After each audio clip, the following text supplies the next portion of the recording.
Welcome back to TV Medic. I'm Chuck. A line of duty death tops this week's EMS news.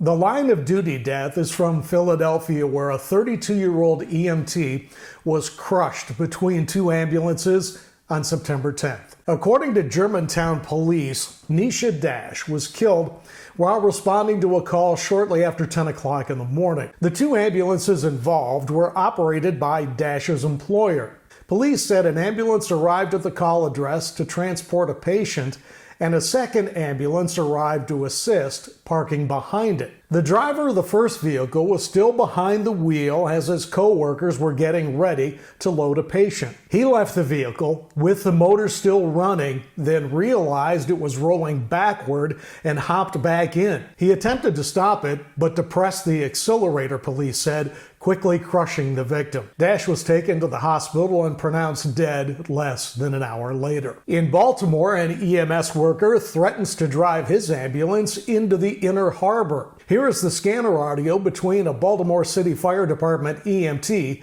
and Fire Communications. I'm completely prepared to tell my driver to disembark, and I will drive this thing in the inner harbor. Fire Communications said, "Okay, Ambo 24, that's unnecessary. We have you out of service." Rich Langford, president of the Baltimore Firefighters Local 734 union, says, "This is a clear sign that some members are at their breaking point." The morale of this department is like that of a sinking ship. It can't get any worse. With a vacancy rate of close to 10%, Langford says on the EMS side they're currently short over 40 paramedics and well over 100 firefighters. In Hawaii, the Honolulu Fire Department and Honolulu EMS have purchased hundreds of bulletproof vests amid an increase in active threat calls and a change in EMS tactics. In the past, paramedics, EMTs, and firefighters would have to wait outside a perimeter if the zone was considered hot. Honolulu police would stop the threat, secure the area, then call for the medical teams after the zone was determined to be cold. EMS officials say their crews regularly train with Honolulu police, who will surround medical crews, allowing medical attention to be brought in sooner to warm zones. Once a suspect is neutralized, the zone changes from hot to warm.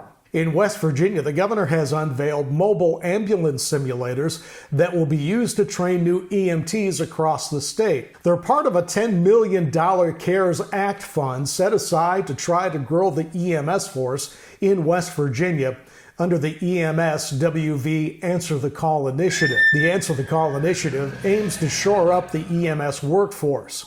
There are EMS programs at 7 of the state's technical and community colleges.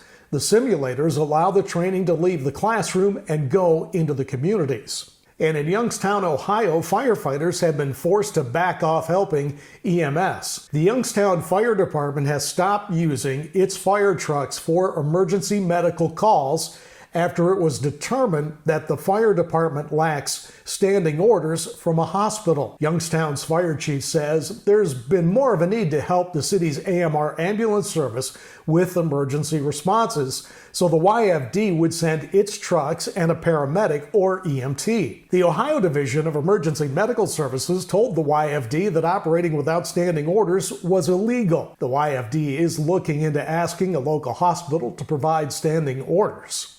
That's going to do it for this edition of EMS News. Thanks for watching, and don't forget to like and subscribe.